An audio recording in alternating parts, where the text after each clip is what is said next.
Hello, dear students. Welcome to the official YouTube channel of the Home Academy. If you like our videos, do share with your friends and do not forget to subscribe the Home Academy YouTube channel. Also follow us on our Facebook pages, Telegram pages as well as Instagram pages for daily quizzes. तो आज हम वो topic discuss करने वाले हैं जो students ने भेजा था कि हमें इसमें प्रॉब्लम है, बिल्कुल बेसिक से स्टार्ट कीजिए। तो आप ही की जो है वजह से मैं ये टॉपिक स्टार्ट कर रहा हूँ रेशो एंड प्रोपोर्शन का। सबसे पहले हम देखेंगे रेशो क्या होता है, प्रोपोर्शन क्या होता है, उसका मीनिंग क्या होता है। बिल्कुल जीरो लेवल से जो हम स्टार्ट करने वाले हैं।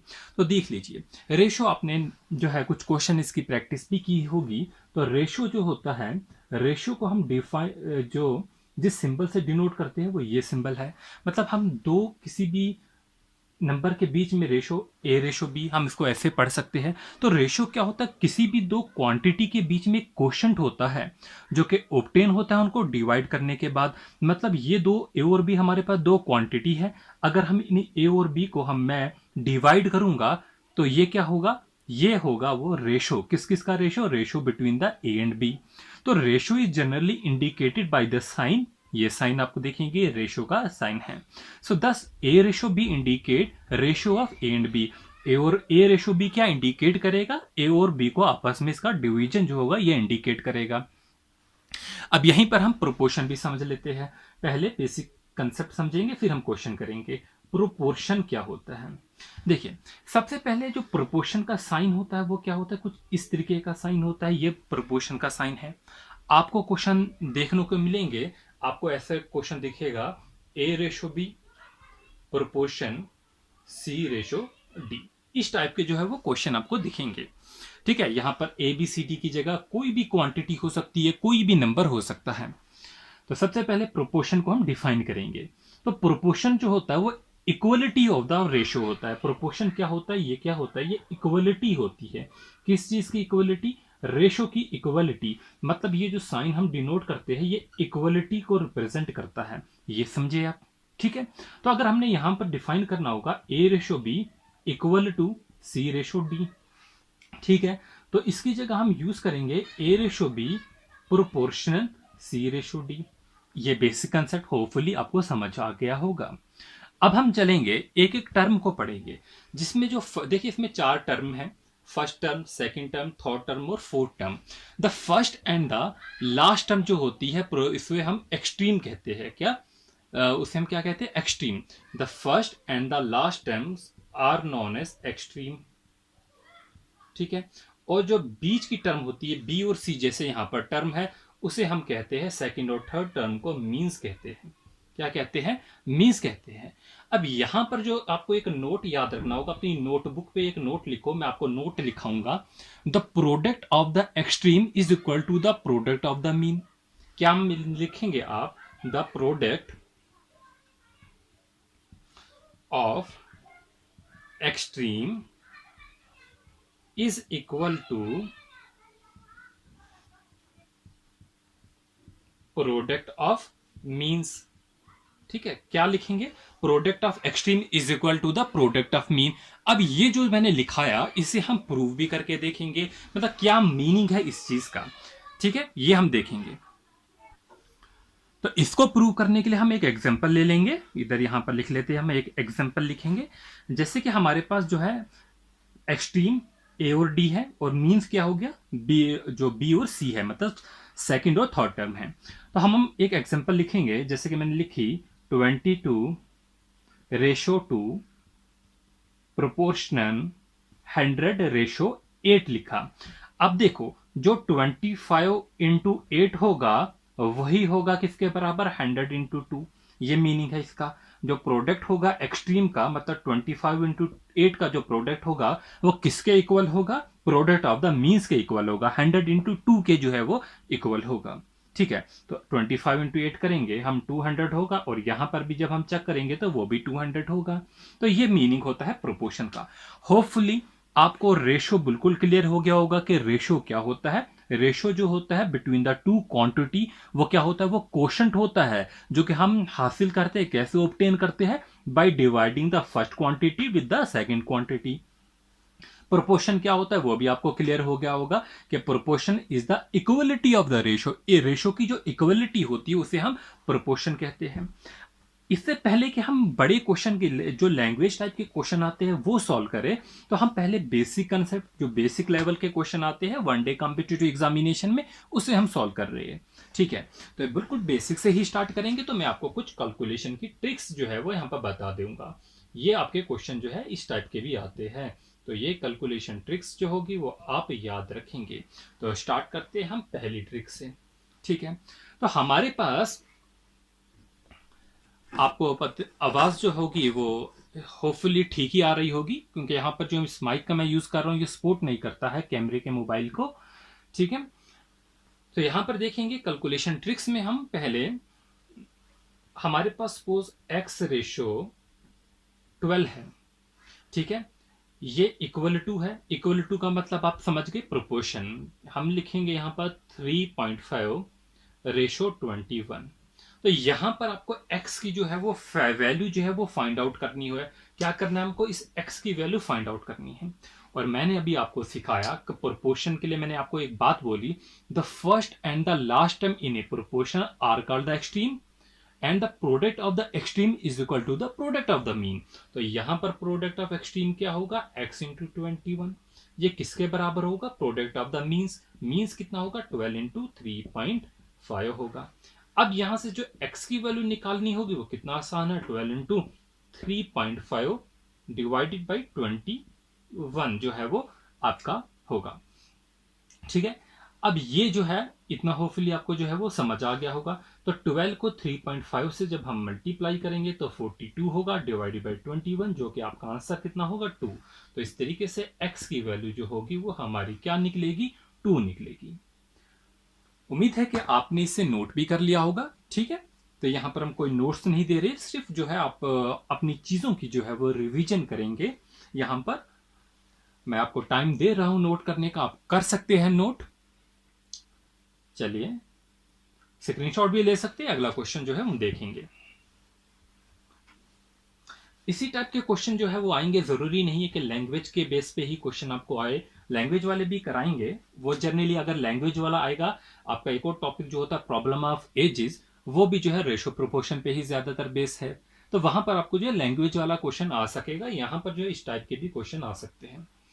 अगला हमारे पास देखेंगे 1/4 है, x है, 14 और 42 है। तो यहां पर भी जो है वो आपको क्या करना है, x की वैल्यू जो है वो फाइंड आउट करनी है।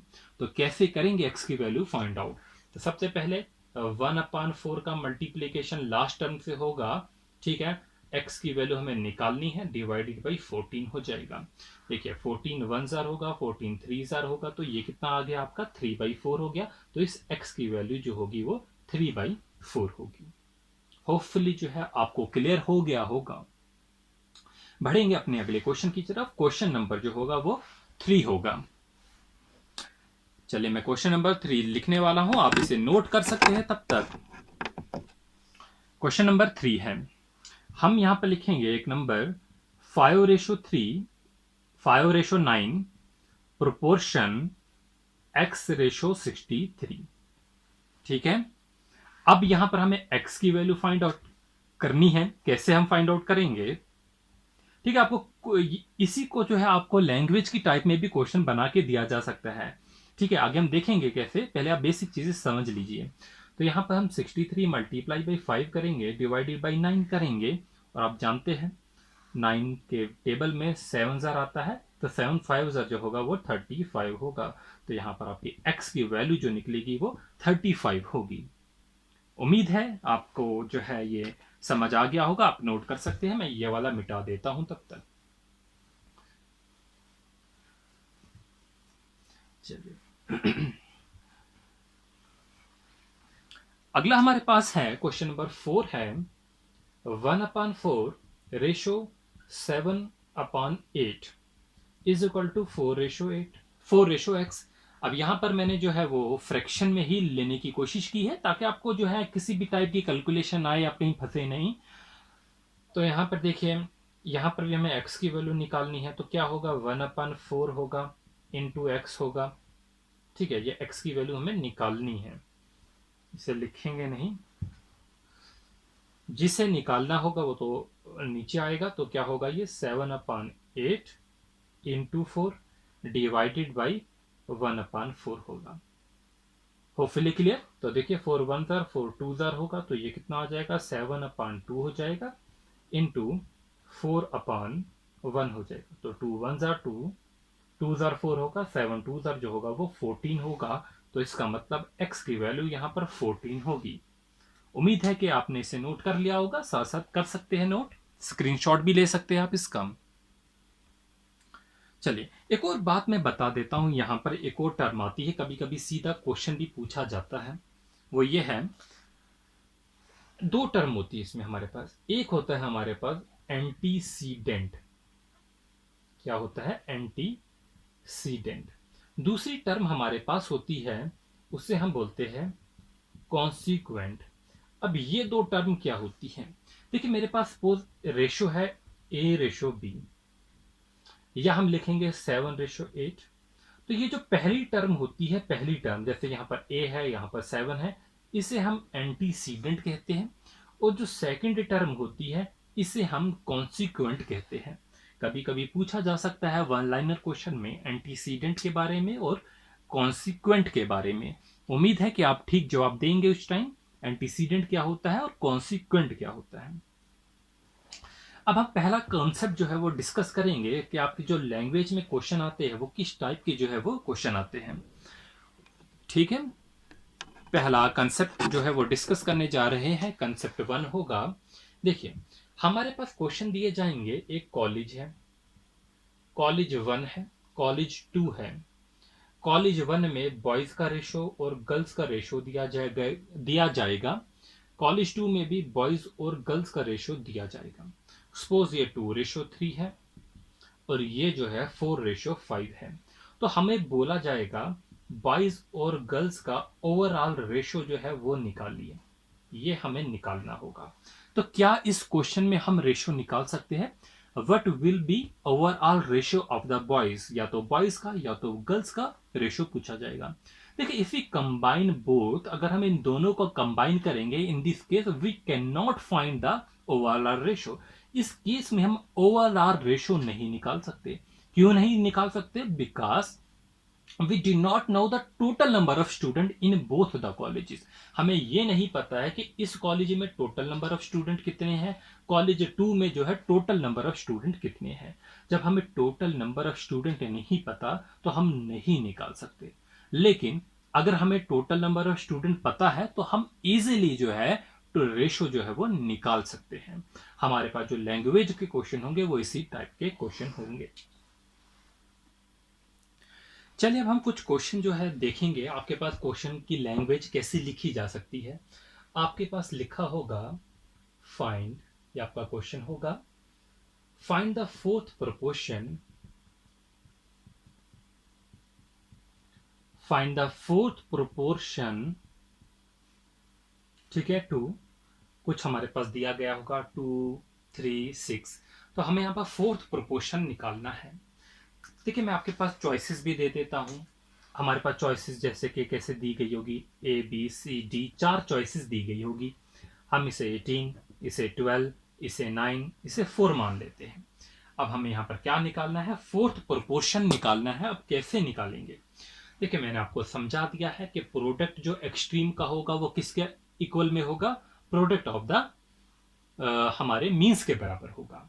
तो एक्सप्लेनेशन करते हैं हम इसे, बिल्कुल बेसिक कंसेप्ट से 2/3 लिख सकते हैं हम इसे। प्रोपोर्शन हम इसे 6/x लिख सकते हैं, और हमें यही फोर्थ प्रोपोर्शन निकालना है। तो क्या करेंगे हम, शॉर्टकट में x इज इक्वल टू 3 6 18 और 18 डिवाइडेड बाई 2 जो कि क्या होगा 9 होगा।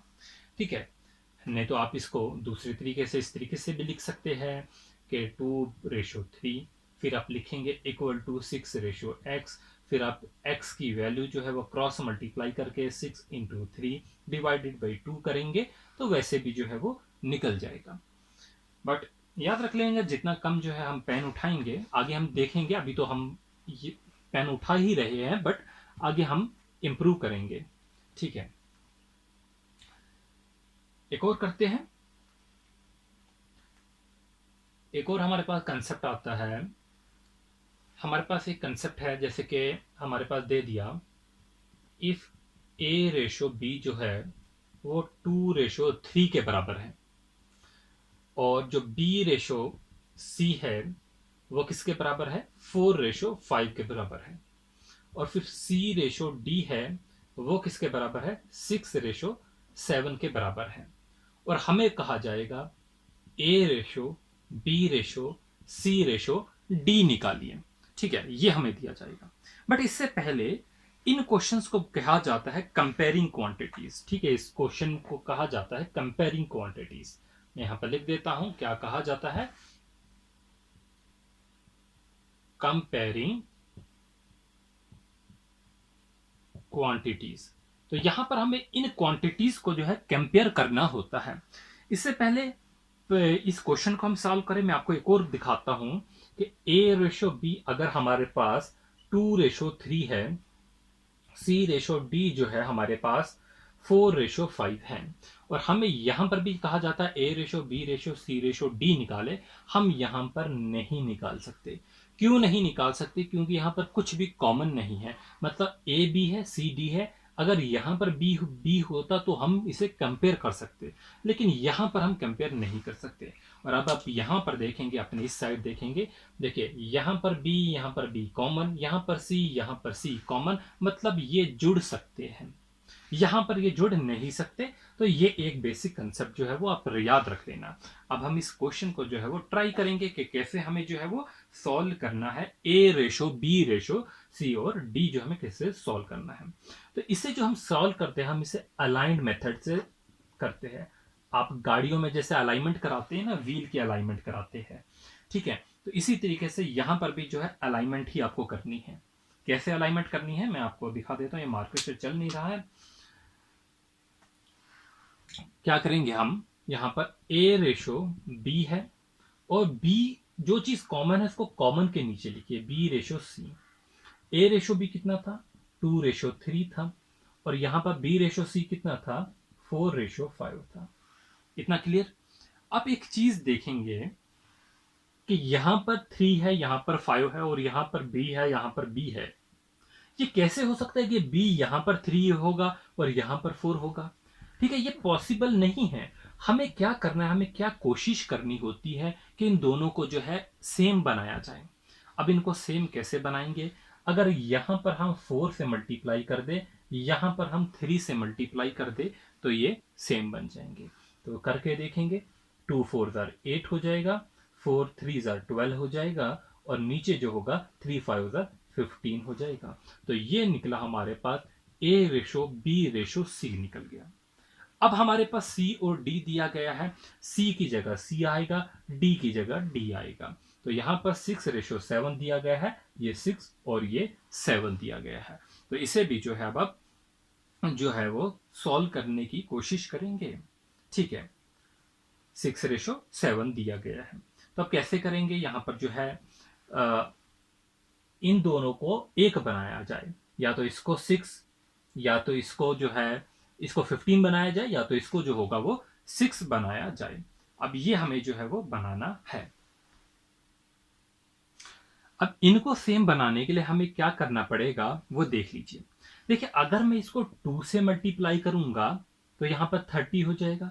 फिर तो मतलब हमें इधर 30 करने के लिए मल्टीप्लाई बाई 5 करना पड़ेगा इन दोनों को। तो क्या होगा, जब 2 से मल्टीप्लाई करेंगे ये आएगा क्या, ए रेशो बी रेशो सी रेशो डी, जो कि हमें फाइंड आउट करना है। तो 8 2 16, 12 इंटू 2 जो होता है 24 होगा, 15 इंटू 2 30 होगा, और 7 इंटू 5 जो होगा वो 35 होगा, और यही आपका आंसर होगा। हमारे पास ए रेशो बी जो है वो दिया गया है, हमारे पास 2:3 दिया गया है। बी रेशो सी जो है हमारे पास 4:5 दिया गया है। सिमिलरली सी रेशो डी जो है हमारे पास 3:4 दिया गया है। और हमें जो है वो फाइंड आउट करना है ए रेशो बी रेशो सी रेशो डी जो है ये हमें फाइंड आउट करना है। तो इसका मेथड मैंने आपको लास्ट क्लास में ऑलरेडी बता दिया था।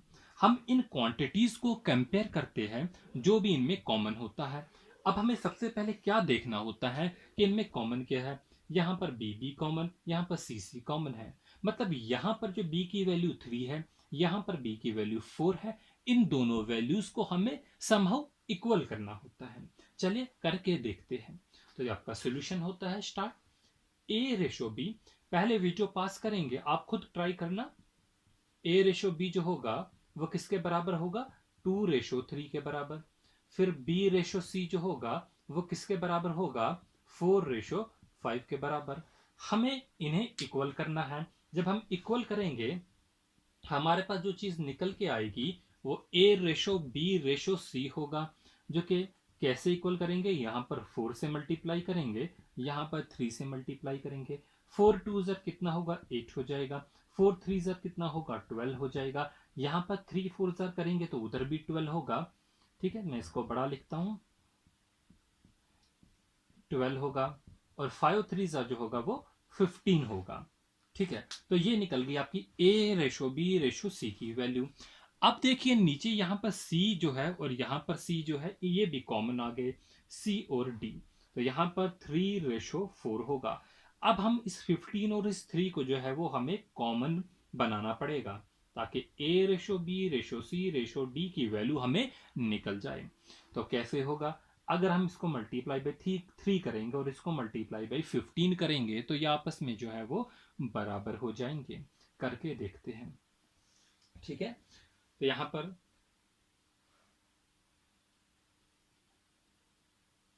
ठीक है 15 है और ये 3 × 15 अगर हम करेंगे तो कितना हो जाएगा, 45 हो जाएगा।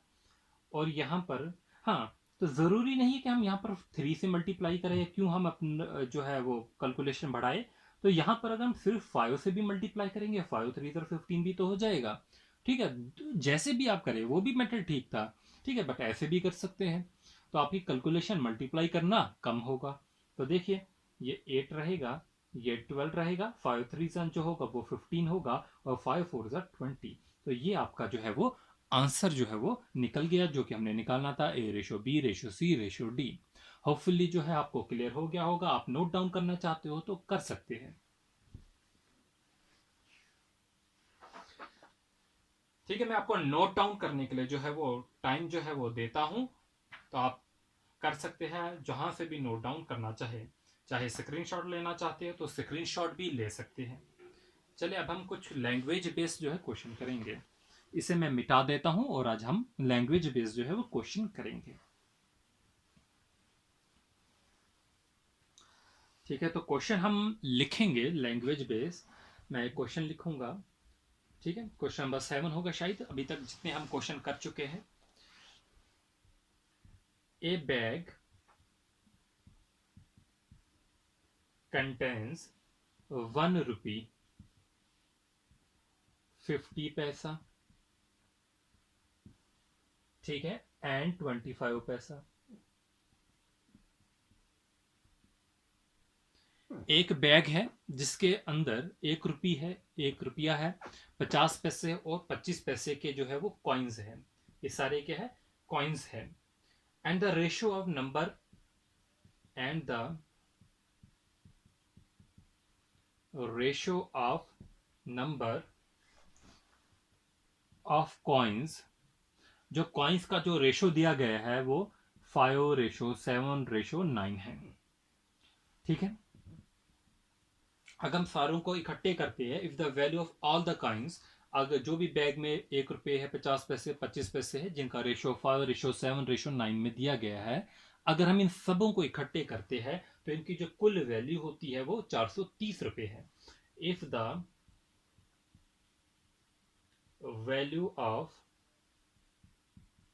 ऑल कॉइन्स इज ₹430, कितनी है, 430 है। तो हमें क्या निकालना है, then find the number of 50 पैसा कॉइन। तो 50 पैसा भी पूछ सकता है, 1 रुपी भी पूछ सकता है, 25 पैसा भी पूछ सकता है। तो ये आपका जो है वो क्वेश्चन है। एक बार हम क्वेश्चन को दोबारा पढ़ेंगे। A bag contains 1 rupee 50 पैसा and 25 पैसा coins and the ratio of the number of coins is कितना 5 7 और 9 जो है वो रेशो दिया गया है. If the value of all the coins, अगर हम सारों की वैल्यू देखेंगे 430 है, ये रेशो है, ये 430 है और ये 1 रुपी 50 पैसा और 25 पैसा है. फाइंड द नंबर ऑफ 50 पैसा. तो हमें 50 पैसा का जो है वो नंबर निकालना है. ठीक है, देखिए हमारे पास क्या क्या दिया गया है. 1 रुपी दिया गया है, 50 पैसा दिया गया है और 25 पैसे दिए गए हैं. इनका रेशो जो है 5 7 और 9 दिया गया है. क्यों ना हम इसके साथ x लिखें, इसके साथ x, और ये क्या है रेशो है तो बीच में रेशो का निशान लिख देते हैं. ठीक है, इतना जो है आपको क्लियर हो गया होगा. ये क्या है, नंबर ऑफ कॉइन्स है. ठीक है, 5x 7x और जो है ये 9x है. तो 5x को जब हम इससे मल्टीप्लाई करेंगे 1 से तो क्या आ जाएगा 5x. 50 पैसा को जब हम 7x से मल्टीप्लाई करेंगे तो 50 इंटू 7x आ जाएगा, जो कि कितना होगा 3.5x. ये क्या है 50 पैसा है. आप बोलिए अगर आपके पास 50 पैसे के जो कॉइन जो है वो 7 है, ठीक है, ये 7 है, तो ये कितना हो गया 50 पैसा 1 रुपया. यहां पर भी 1 रुपया हो गया 2 रुपए, यहां पर 3 रुपए, तो ये आधा 50 पैसे बच गया, मतलब आपके पास 3.5 रुपए है. तो 50 पैसे को मल्टीप्लाई बाई 7 कॉइन अगर है हमारे पास, जो नंबर ऑफ कॉइन्स थे, तो हमारे पास 3.5x है. सिमिलरली अगर हमारे पास 54 यानी कि 25 पैसा के 9 हमारे पास कॉइन्स है, तो उसकी जो वैल्यू होगी वो कितनी होगी 2.25x होगी. ठीक है, 1 रुपये में 4 जो है 25 पैसे आते हैं, 2 रुपये में 8 हो गए और 2.25 रुपये में जो हो गए वो 9 हो गए. इतना आपको क्लियर हो गया होगा. ठीक है, अब जो हमने टोटल अमाउंट दिया है वो कितना है 430 है, लेकिन हमारा जो टोटल अमाउंट आ रहा है वो कितना है, यहां पर 5x है, यहां पर 3.5x है और यहां पर जो है 2.25x है. देखिए 5 रुपये 6 7 8 8.5 9.5 10.5 जो है 10.5 और मतलब 10.75. तो कुल मिलाकर जो है 10.75x है. लेकिन जो हमारे पास गिवन था इनकी वैल्यू वो 430 थी, मतलब हम इन दो को कंपेयर कर सकते हैं और यहां से हम x की वैल्यू अगर निकालना चाहेंगे तो वो कितनी हो जाएगी, वो हमारी 40 हो जाएगी. तो x की वैल्यू कितनी होगी 40. अब हमें इस क्वेश्चन में जो है वो फाइंड आउट क्या करना था, हमें करना था फाइंड द नंबर ऑफ 50 पैसा कॉइन. 50 पैसे के जो कॉइन है उसकी वैल्यू हमें फाइंड आउट करनी थी. और हम जानते हैं 50 पैसा जो था वो किसके बराबर था 7x के बराबर था. तो मतलब यहां पर हमें 7x की वैल्यू फाइंड आउट करनी है. 7x की जगह 40 जो हम डाल देंगे, 7 4 28, मानने के 280 जो होगा वो आपके पास वो कॉइन्स होंगे जो 50 पैसे के हैं. तो उसकी कुल वैल्यू जो होगी वो 280 होगी. उम्मीद है कि आपको जो है ये क्वेश्चन समझ आ गया होगा. आप नोट डाउन जो है वो कर सकते हैं. ठीक है, स्क्रीनशॉट लेना चाहे तो ले सकते हैं. क्वेश्चन नंबर 7 में ही हम कुछ जो है चेंजेस किए हैं. क्या चेंजेस किए हैं, ए बैग कंटेन 1 रुपी 50 पैसा एंड 25 पैसा coins and the ratio of the number of coins जो था, कॉइन्स की जगह उनकी वैल्यू लिख देते हैं. And the ratio of the number of value वो 30:11 और 7 दिया गया है. बाकी जो है if the value of all the coins जो है वो दी गई है. ठीक है, total number and the total number of coins is, इसको लिख देंगे if the total number of coins, यहां पर total number of the coins लिखेंगे. If the total number of coins is कितने 480 है, फाइंड द नंबर ऑफ 50 पैसा coin. तो यहां पर हमने क्या चेंजेस की, वहां पर था रेशियो ऑफ नंबर, लेकिन यहां पर रेशियो ऑफ वैल्यू दिया गया है. तो देखिए हमारे पास 1 रुपी है, हमारे पास 50 पैसा है, हमारे पास 25 पैसा है. तो हम इसकी नंबर ऑफ वैल्यू जब देखेंगे तो वो कितना दिया गया है 30 11 और 7 रेशियो दिया गया है. और साथ में हम जो है ये क्या है अमाउंट का रेशियो, अमाउंट का रेशियो दिया गया है. पिछले में नंबर ऑफ कॉइन्स दिया गया था. अब यहां पर हम इससे जब मल्टीप्लाई करेंगे तो क्या हो जाएगा, 1 और 30 × 30 x हो जाएगा। आप बोल लीजिए हमारे पास अमाउंट का रेशो है, 50 पैसे के कितने कॉइन्स होंगे कि हमारे पास जो है 11 रुपए बने। ठीक है, हम जानते 1 रुपए में 2 कॉइन्स लगते हैं, तो 11 रुपए में 22 कॉइन लगेंगे, तो ये हो जाएगा +22x। फिर आप बोलिए 7 रुपए कब बनेंगे, जब हम 25 पैसे कितने जोड़ेंगे। 1 रुपए में 4 होते हैं, तो 7 रुपए में 7 × 4 होगा, तो मतलब 7×4 = 28x होगा। क्लियर। अब इन सारों को जब हम प्लस करेंगे, 28 + 22 जो होता है वो कितना होता है 50, और 50 + 30 जो होता है वो कितना होगा 80x होगा। और आप जानते हैं इस 80x की वैल्यू हमें 480 दी गई है। 80x जो होगा वो 480 होगा। x की वैल्यू निकालेंगे यहां से तो हम कितना हो जाएगा 6 मिलेगा। तो हमें क्या पूछा है, फाइंड द नंबर ऑफ 50 पैसा कॉइन। 50 पैसा कॉइन जो है वो कितना हमारे पास है 22x, तो ये 22 × 6 हो जाएगा, जो कि 132 होगा। ठीक है, उम्मीद है कि आपको जो है ये समझ आ गया होगा। एक बार इसका स्क्रीनशॉट लेके या खुद से नोट डाउन कीजिए ताकि जो है बेटर अंडरस्टैंडिंग हो। बढ़ते हैं अगले क्वेश्चन की तरफ।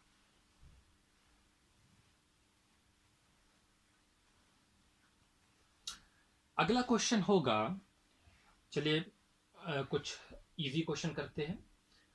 आपके पास क्वेश्चन ऐसे भी पूछे जाते हैं, find the mean proportion, find the mean proportion of 1/4 and, ये एंड है, 1/9। तो इस टाइप के क्वेश्चन कैसे करने होंगे, मैं आपके पास ऑप्शन दे देता हूं, आप खुद से ट्राई कीजिए। मैं हर टाइप का क्वेश्चन कराने की कोशिश करूंगा। 1/6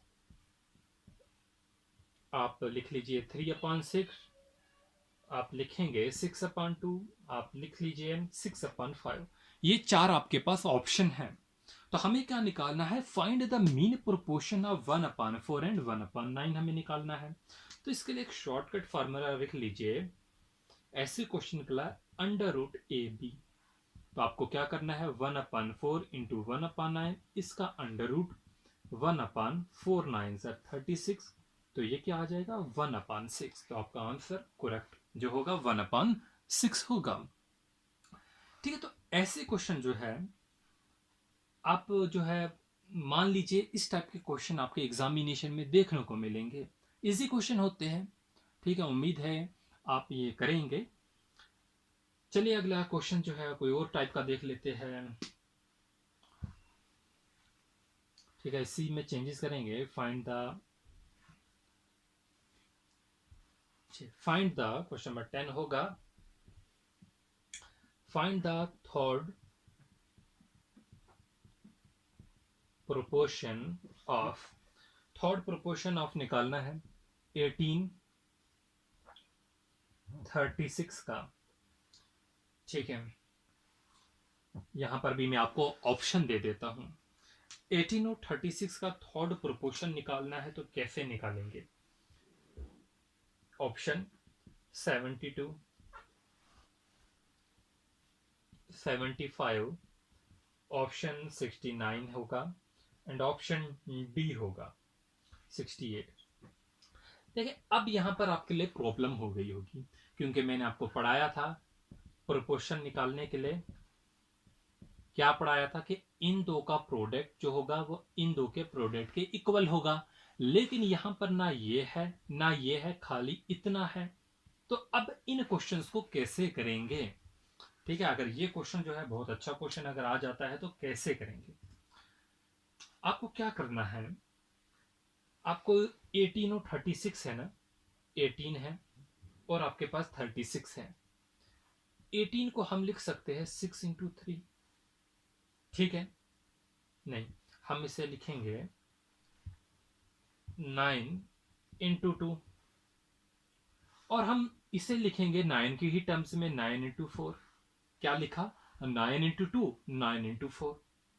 अगर अब हम रेशो बनाना चाहेंगे ए रेशो बी रेशो सी रेशो डी, अब क्या होगा, ये 18 था तो ये 36 आया था, तो यहां पर जो होगा वो 36 होगा, तो उसका कितना गुना आएगा, मल्टीप्लाई बाई 2 होगा, तो कितना हो जाएगा 36 इंटू 2 कितना हो जाएगा 72।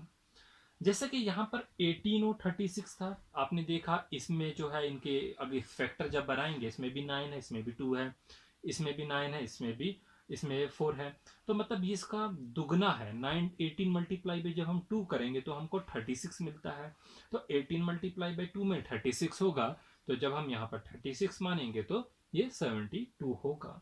तो इस तरीके से जो है वो आपको थर्ड प्रोपोर्शन निकालना होगा। ठीक है, अब ये नहीं देखना कि ये सी से डी है, ये इसका फोर्थ प्रोपोर्शन नहीं है, ये जो है वो इसका थर्ड प्रोपोर्शन ही है। आपको कंपेयरिंग क्वांटिटी याद करना, जो मैंने लास्ट वीडियो में आपको बताया था। ठीक है, ये दो कॉमन ही है। ठीक है, तो यहां से आपका आंसर जो होगा वो 72 होगा। इस टाइप से क्वेश्चन जो है वो कर सकते हैं। चलिए एक और क्वेश्चन देख लेते हैं हम। फाइंड द थर्ड की जगह फोर्थ कर देते हैं, फोर्थ प्रोपोर्शन निकालिए। क्वेश्चन नंबर जो है ये आपका 11 होगा।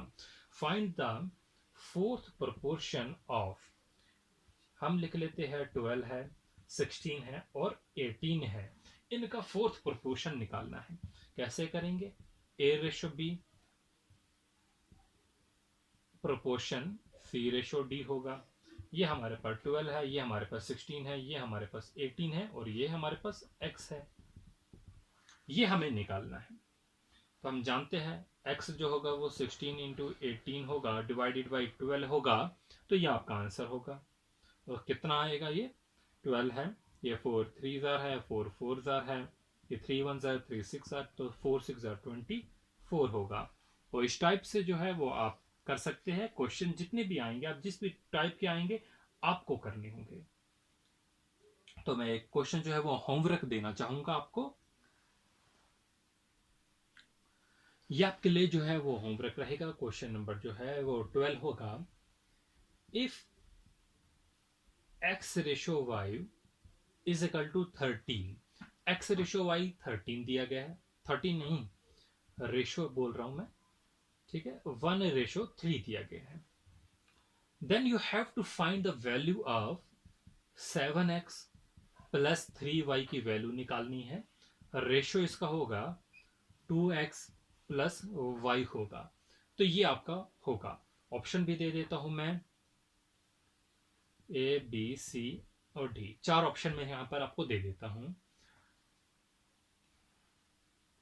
तो पहला ऑप्शन आपका 15 4, ऑप्शन बी होगा आपका 16 7, ऑप्शन सी जो होगा वो आपका 16 5 होगा और ऑप्शन डी जो होगा 17 3 होगा। तो ये आपको जो है वो फाइंड आउट करना होगा इस टाइप के क्वेश्चन।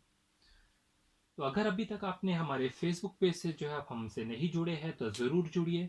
वहाँ पर हम आपके एग्जामिनेशन के लिए इन्फोग्राफिक्स अपलोड करते हैं, डेली क्विजेस कराते हैं, जो कि आपके लिए जो है इंपॉर्टेंट रहेंगे आपके आने वाले वन डे कॉम्पिटिटिव एग्जामिनेशन के लिए, जिसमें इंपॉर्टेंट करंट अफेयर भी कवर करने की कोशिश कर रहे हैं क्विजेस के थ्रू। साइंस के इंपॉर्टेंट क्वेश्चन जो होंगे वो भी क्विजेस के थ्रू जो ही कवर कर रहे हैं। ठीक है, तो आप बने रहे, चैनल के साथ कनेक्ट रहिए। जो भी अपना फीडबैक जो है वो इस कमेंट के नीचे जो है वो देंगे। अगला क्वेश्चन है, तो रेशियो एंड प्रोपोर्शन का आपके पास अगला क्वेश्चन होगा जो लैंग्वेज बेस्ड क्वेश्चन होगा। तो यहां पर देखेंगे, ₹710 is divided among the ABC in such a way that A receive ₹40 more. क्या क्वेश्चन में बताया गया है कि 710 जो है वो टोटल हमारे पास पैसे हैं, इस पैसे को डिवाइड करना है 3 में, ABC में, इन तीनों में डिवाइड करना है। और सबसे ज़्यादा जो है वो कहा गया है कि A जो है, A receive ₹40 more than B, ए जो है 40 रुपए ज्यादा लेता है किससे, बी से। सी रुपीज 30 मोर देन ए, लेकिन जो सी है वो ए से भी 30 रुपए ज्यादा लेता है। तो find the share of the B, A का हमें जो है वो शेयर निकालना है। सबसे पहले क्वेश्चन को कैसे हमें जो है टैकल करना है, देखिए हमारे पास जो है वो ए रेशो बी और रेशो सी में हमें 710 रुपए जो है बांट देने हैं, ये हमें बांटना है। इतना क्लियर। हमें कहा गया है जो ए है वो बी से, लेट अस सपोज बी जो है वो एक्स लेता है, ठीक है। हमें बट ये कहा गया जो ए है वो बी से 40 रुपए ज्यादा लेता है, x+40 लिख सकते हैं। फिर कहा गया हमें जो सी है, रिसीव ₹30 मोर देन ए ने 40 लिया, तो सी जो है इससे भी 30 रुपए ज्यादा, तो 40 + 30 कितना होगा, 70 हो जाएगा। तो x+70 हो जाएगा इनका। तो x+40, x और x+70 ये हमारा रेशो बन गया। और ये सारा किसके बराबर है, आपके 710 रुपए में, क्योंकि 710 को ही जो है हमने इसमें डिवाइड किया है। अब हमें जो है इस x की वैल्यू हम निकाल लेंगे, तो क्यों ना इस x+40 प्लस इनकी जगह जो है हम प्लस लिख लीजिए। तो देखिए 1 2 3 3x हो जाएगा, 70 + 40 कितना हो जाएगा, 110 होगा, ठीक है। तो 110, तो ये इस साइड चला जाएगा, 710 - 110 जो होगा वो 600 हो जाएगा। तो आप देखेंगे x की वैल्यू जो होगी वो कितनी होगी, वो 200 आ जाएगी। क्लियर है। तो x की वैल्यू जो होगी वो 200 होगी। तो पूछा गया फाइंड द शेयर ऑफ ए का शेयर कितना था, तो a ने x+40 लिया था, तो x+40 जो होगा वो a का होगा, मतलब 200 + 40 जो होगा वो 240 होगा, जो कि 710 रुपए में से a ने अपना शेयर लिया था, ठीक है। और यही आंसर हमारे पास 240 जो है वो दिया गया है। फाइंड द शेयर ऑफ ए का शेयर जो होगा वो 240, आंसर आपका 240 होगा। उम्मीद है कि आपको समझ आ गया होगा। अगला क्वेश्चन है, आप क्वेश्चन को देखिए और खुद से जो है ट्राई कीजिए पहले, ठीक है। आप नोट भी कर रहे होंगे साथ साथ, लेकिन आपके पास वीडियो है, बाद में भी नोट कर सकते हैं, आराम से देख देख के कर सकते हैं। तो अगला हमारे पास है, the number of employees are reduced in the ratio of 3:2। हमारे पास नंबर ऑफ एम्प्लॉइज जो है उनको वो रिड्यूस हुए हैं, number of employees are reduce in the ratio 3:2।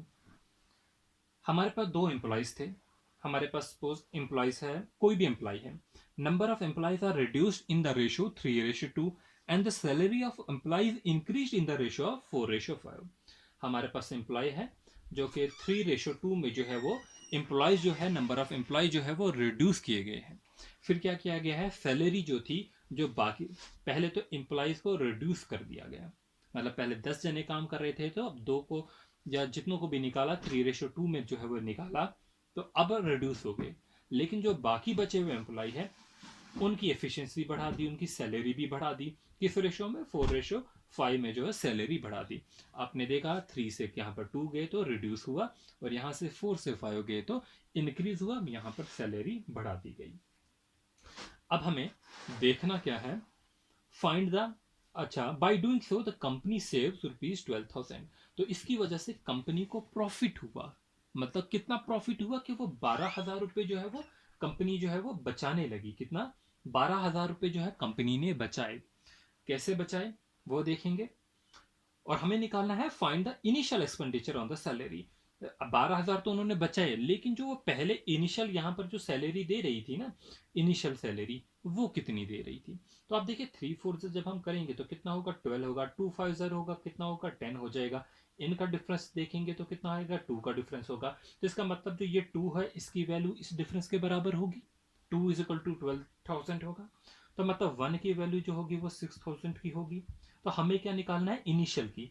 Initial की हमारे पास 12 है, तो 12 मल्टीप्लाई बाई जो होगा वो 6,000 होगा, जो कि कितना आएगा आपके पास, 72,000 होगा, जो कि आपका करेक्ट आंसर 72,000, यानी कि ऑप्शन नंबर डी होगा। उम्मीद है कि आपको समझ आ गया होगा। चलिए ठीक है, चलिए अगला क्वेश्चन है, the ratio of income of A and B is कितना, 3:4। ये क्या है, इनकम का रेशियो, हम इसे इनकम लिखेंगे। And the ratio of their expenditure, expenditure क्या होता है, खर्चा होता है। इनका रेशियो कितना है, 2:3 है। And each saves ₹200। तो देखिए सेविंग कब होती है, पहले आप कुछ इनकम कमाएंगे, उसमें से आप कुछ खर्चा करेंगे, और जो बचेगा उसे हम सेविंग कहेंगे। ठीक है, इतना समझ गए। तो इनकम का रेशियो हमारे पास जो दिया गया है वो 3:4 है। एक्सपेंडिचर का रेशियो 2:3 है। इतना क्लियर हो गया। और सेविंग कितनी होती है, 200 रुपए की सेविंग होती है, ये 200 रुपए की सेविंग होती है। तो find the income of A and B, A और बी की जो इनकम है वो हमें निकालनी है। क्या, ए और बी की इनकम निकालनी है। अब ए और बी की इनकम हम कैसे निकालेंगे, ये तो दिया हमारे पास ए और बी 3:4। तो देखिए टोटल कितना है, 3 और 4 कितना होगा, 7 होगा। तो मतलब 7 यूनिट होगा। तो आप देखेंगे 3 और 2 का डिफरेंस और 4 और 3 का डिफरेंस कितना है, 1 यूनिट। तो 1 यूनिट की वैल्यू जो सेविंग है वो 200 है। तो जो है 7 यूनिट की जो होगी वो कितनी होगी, 1400। 7 यूनिट मतलब 3 और 4 इनकम का है 1400। क्लियर। अब यहां से हम देखेंगे इस 1400 को दो पार्ट में डिवाइड करेंगे 3:4 में। तो कैसे करेंगे, 14 3/4 इंटू 1400, जो कितना होगा इसको 600 में आएगा, और ये आ जाएगा हमारा 800 में आ जाएगा। तो इनका 600 और 800 यानी कि आपका ऑप्शन पहला जो होगा वो करेक्ट ऑप्शन होगा। एक और बार समझ लेते हैं। इनकम का रेशो हमारे पास 3:4 दिया था, एक्सपेंडिचर का 2:3 दिया गया था, और दोनों जो है वो सेव करते हैं 200 रुपीज। ठीक है, हर कोई मतलब ईच के लिए, ईच जो है हर एक जो है वो 200 रुपये सेव करता है। हमें पता है सेविंग कब होती है, जब इनकम माइनस एक्सपेंडिचर, जो आप कमाते हैं उसमें से कुछ खर्चा करोगे तो ही कुछ पैसा बचाओगे, बाद में जो बचेगा उसको हम सेविंग कहेंगे। 3:2 है, ये 3:4 है, 2:3 है। इनका डिफरेंस देख लेंगे तो 1 होगा। तो ये क्या है, income minus expenditure, income minus expenditure, तो वही हमारी सेविंग होगी। सेविंग 1 यूनिट है, और इस 1 यूनिट की वैल्यू वहां पर 200 दी गई है। तो हमें टोटल इनकम निकालनी है ए और बी की। तो टोटल कितनी है, ए की 3 है, बी की कितनी है 4 है, और टोटल 3 + 4 कितना हो गया, 7 हो गया। 7 कितना है 1400। इसको दो पार्ट में 3:4 में डिवाइड कीजिए, ये जो हो जाएगा 600 और 800, जो कि आपका ऑप्शन पहला होगा। तो उम्मीद है कि ये क्वेश्चन जो है वो आपको आ जाएंगे। अब कुछ और क्वेश्चन जो है अगली वीडियो में हम जरूर करेंगे। तो आप अपना फीडबैक जो है हमें ज़रूर दीजिए, कैसी वीडियो लगी आप हमें जो है वो बताइए। Thanks for watching, all the best.